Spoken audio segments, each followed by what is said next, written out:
सापरा साहब, आपके जवाब का इंतजार कर रहा हूं। क्या जहां पे राहुल गांधी जी आराधना कर रहे हैं, ये मूर्तियां है या पत्थर है? बताइए क्या है ये? नहीं नहीं, ये निश्चित निश्चित रूप से मूर्तियां, लेकिन आपकी आवाज ब्रेक हो रही, मैं आपका सवाल पूरा नहीं सुन पाया, फिर से बोलिए। राहुल गांधी जी ने कहा कि मंदिर की निर्जीव मूर्तियों की तरह एमपी एमएलए बैठे हुए हैं। तो मैं जानना चाहता हूं, ये विग्रह जिसकी राहुल जी, प्रियंका जी, रॉबर्ट वाड्रा जी पूजा कर रहे हैं, इनमें कोई जान है या ये भी निर्जीव है, ऐसे ही इनको पूजा जा रहा है? देखिए, उन्होंने निर्जीव जो कहा वो इसलिए कहा कि कहने का तात्पर्य ये था कि भाई किसी को पूछा नहीं जा रहा है। केंद्र की सरकार या भारतीय जनता पार्टी का जो सरकार चलाने का मॉड्यूल है वो ऐसा है कि दो नेता और बाकी दो उद्योगपति चला रहे हैं, ये उनका कहने का तात्पर्य था। सर, इसमें भगवान को बीच में लाने की क्या जरूरत थी सर? सापरा साहब, मैं तो सिर्फ एक छोटा सा सवाल जान रहा हूं, इसमें भगवान को बीच में ले आना। मुझे ये नेटवर्क ठीक नहीं है, ये ब्रेक हो रहा है, मुझे सुन नहीं रहा, बीच में ब्रेक होता है। आपका कैमरा नहीं आया अभी तक, तो ये जरा इसमें गड़बड़ है जो स्काइप से चल रहा है। ठीक है, दो मिनट रुक जाइए चरण साहब, मैं फिर इस सवाल के ऊपर जाऊंगा, लेकिन आपने जो आरोप लगाए उसका शहजाद पूनावाला से जवाब लेते। मेरा कैमरा वहां पहुंच गया, कनेक्ट कर रहे हैं आपको, एक सेकंड में कनेक्ट कर रहे हैं। शहजाद पूनावाला जी जवाब दीजिए। वो कह रहे हैं कि सिर्फ दो लोग चला रहे हैं और दो उद्योगपति चला रहे हैं आपकी सरकार, और रिमोट कंट्रोल उन्हीं के हाथ में है। तो मान्यवर यही डायरेक्टली कह देते, मंदिर में जो मूर्तियां हैं जिनको प्राण प्रतिष्ठा के बाद वहां पर स्थापित किया जाता है, दीपक जी आप मुझसे बेहतर जानते हैं कि उन मूर्तियों में, वो मूर्ति नहीं है, वो आस्था के केंद्र है, वो हमारी शक्ति के केंद्र है। उसके सामने करोड़ों लोग अपना मस्तिष्क झुकाते हैं। और मैं पूछना चाहता हूं, अगर उनमें कोई जान नहीं है, कोई प्राण नहीं है, तो राहुल गांधी क्यों ड्रामा कर रहे हैं कि इधर उधर जाने का? मंदिर मंदिर क्यों जाते हैं राहुल गांधी? अच्छा, राहुल गांधी से तो एक्सपेक्टेड है ना दीपक जी। क्या इन्होंने नहीं कहा मंदिर जाने वाले जो है वो लड़कियों को छेड़ते हैं? क्या ये ऑन रिकॉर्ड बयान नहीं है कांग्रेस पार्टी का कि हिंदू डर्टी शब्द है, हिंदू टेरर होता है, सैफरन टेरर होता है? और ऑन रिकॉर्ड शिवराज पाटिल ने नहीं कहा, महाराष्ट्र से ही आते हैं, कि कृष्ण जी ने अर्जुन को जिहाद का संदेश दिया? क्या गीता में जिहाद का संदेश है? ये उनकी मानसिकता है, ये उनकी सोच है। मणिशंकर अय्यर, इनके मुकुटमणि ने एक बार कहा था, ये प्रभु श्री राम कौन से कमरे में पैदा हुए थे? ये प्रभु श्री राम के अस्तित्व को नकारने का काम सोनिया गांधी जी ने उनके सरकार के एफिडेविट के माध्यम से दिया। तो ये इनकी पहले से ही हिंदू आस्था पर चोट करने की पुरानी डीएनए है। और इसीलिए आज तो इंडी गठबंधन जब साथ आया है तो पूरा गठबंधन मिलकर कर रहा है। और जहां तक पेट्रोल डीजल की प्राइस है, हाईएस्ट वैट चेक कर लीजिए, राजस्थान में है 108 रुपया प्रति लीटर पेट्रोल का राजस्थान में है। बगल में गुजरात है 96 रुपए 98 रुपए है, उत्तर प्रदेश 97-98 रुपए, उत्तराखंड 97-98 रुपए है, और इन्होंने 6 रुपया डीजल का हिमाचल प्रदेश में बढ़ाया है 6 महीने में। तो कृपया करके चरणजीत, दोनों विषयों पर सवाल का जवाब दीजिए। क्या आप मानते हैं कि हिंदू धर्म जो है वो गंदा शब्द है, झूठा है, जैसे समाजवादी पार्टी ने कहा रामचरितमानस पोटेशियम साइनाइड है आपके लिए? ये तो कहा ना चंद्रशेखर ने, आपके मंत्री है गठबंधन की, क्या कार्रवाई की? और उदयनिधि स्टालिन ने जो बोला, ए राजा ने क्या बोला, हिंदू धर्म is a menace for the entire world, उस पर कैटेगोरिकल स्टैंड क्यों नहीं आया राहुल गांधी का? जन्यूधारी हिंदू है। ठीक है, सप्रा साहब, मैं फिर पूछता हूं, जब मंदिर में भगवान रखे जाते हैं, विग्रह रखे जाते हैं, तो बकायदा उनमें प्राण प्रतिष्ठा की जाती है, उनको खिलाया जाता है, उनको नहलाया जाता है, उनका श्रृंगार किया जाता है, सोने के लिए उनको वक्त दिया जाता है, दोपहर में आराम का वक्त मिलता है भगवान को। तो हम मानते हैं कि ये सजीव है, निर्जीव नहीं। तो अगर राहुल गांधी जी को एक पॉलिटिकल स्टेटमेंट देना ही था, तो उन्होंने ऐसा स्टेटमेंट क्यों दिया कि ये मूर्तियां तो निर्जीव है, और कह देते कि इनके इन लोगों के कारण सरकार चल रही है, तो भगवान को बीच में लाने की क्या जरूरत थी? 140 करोड़ लोगों की आस्था को बीच में लाने की क्या जरूरत थी? मेरा सीधा सवाल है। देखिए, जब मैंने आपको बताया कि उनका कहने का तात्पर्य यह था कि बाकी का जो मंत्रिमंडल है वो निर्जीव लोगों के जैसे वो पड़ा हुआ है, उनको कोई नहीं पूछता है, मात्र इस देश को 2 और 2 4 लोग चला रहे हैं, 2 उद्योगपति और 2 नेता चला रहे हैं। ये उसका कहने का तात्पर्य था। ये मुहावरे के तौर पर उन्होंने कहा है। लेकिन मुझे ये बताइए, ये तमाम सारी चर्चा जो हम अभी कर रहे हैं, इन चर्चाओं से क्या हमारी जो बहनें हैं उनके घर में जीवन आवश्यक वस्तुएं सस्ती हो जाएंगी? क्या खाने का तेल जो 200 रुपए लीटर मिल रहा है, क्या वो 100 रुपए लीटर हो जाएगा क्या, या 50 रुपए लीटर हो जाएगा? सरकार का दायित्व क्या बनता है?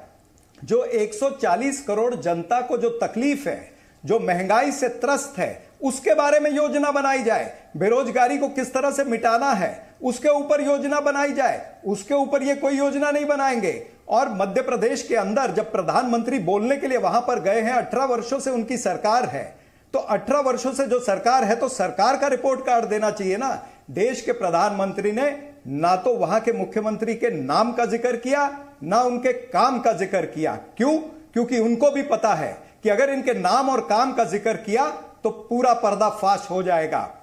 उनको भी पता है कि वहां पर इनकी हालत खस्ता है, इसीलिए वो 7 मेंबर पार्लियामेंट और उसमें से 4 जो केंद्रीय मंत्री हैं उनको मैदान में उतारा जा रहा है। अखाड़े के अंदर बड़े पहलवानों को तब उतारा जाता है जब हालत खस्ता होती है।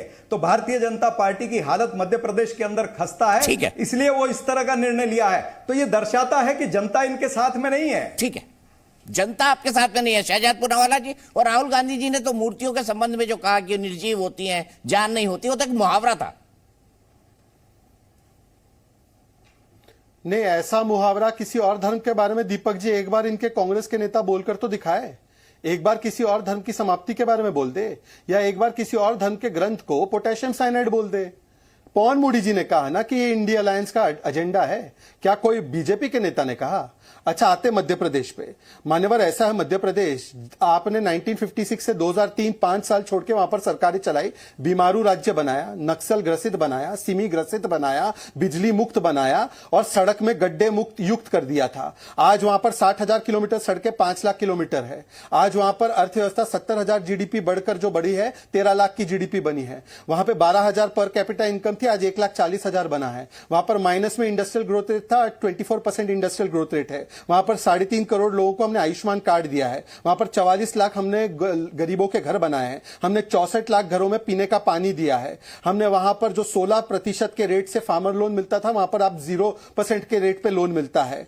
आज हम आपको डंके की चोट पर कहना चाहते हैं कि वहां पर 4,800 किलोमीटर नेशनल हाईवे था, आज वहां पर 13,000 से ज्यादा किलोमीटर के नेशनल हाईवे बने हैं। आज इसीलिए मध्य प्रदेश जो है उसने भी तय कर लिया है कि बीमारू राज्य की श्रेणी में नहीं जाना चाहता। और मान्यवर, हमने तो त्रिपुरा में भी प्रतिमा बॉमी को लड़ाया था, वहां पर तो हमारी प्रचंड जीत हुई। उत्तर प्रदेश 2017 में याद होगा दीपक जी आपको मुझसे बेहतर कि वहां पर भी हमारे सांसद और मंत्री लड़े थे, क्योंकि हमें कॉन्फिडेंस है। आप बताइए ना, आपने कॉन्फिडेंस है दिग्विजय सिंह को चुनाव लड़ा लो? अरे लड़ा नहीं सकते। दिग्विजय सिंह का नाम सुनते ही बंटाधार याद आता है। और मैं कहना चाहता हूं चिरंजीव जी, फिर से एक बार आपको, आपकी अगर हिम्मत है तो एक बार उदयनिधि का कंडेमनेशन कीजिए, एक बार ए राजा का कंडेमनेशन कीजिए, एक बार जो ची परमेश्वर ने कहा कंडेमनेशन कीजिए, प्रियंक खड़गे ने सनातन की जो तुलना बीमारियों से की है, एक बार चरणजीत कॉन्डेमनेशन कीजिए।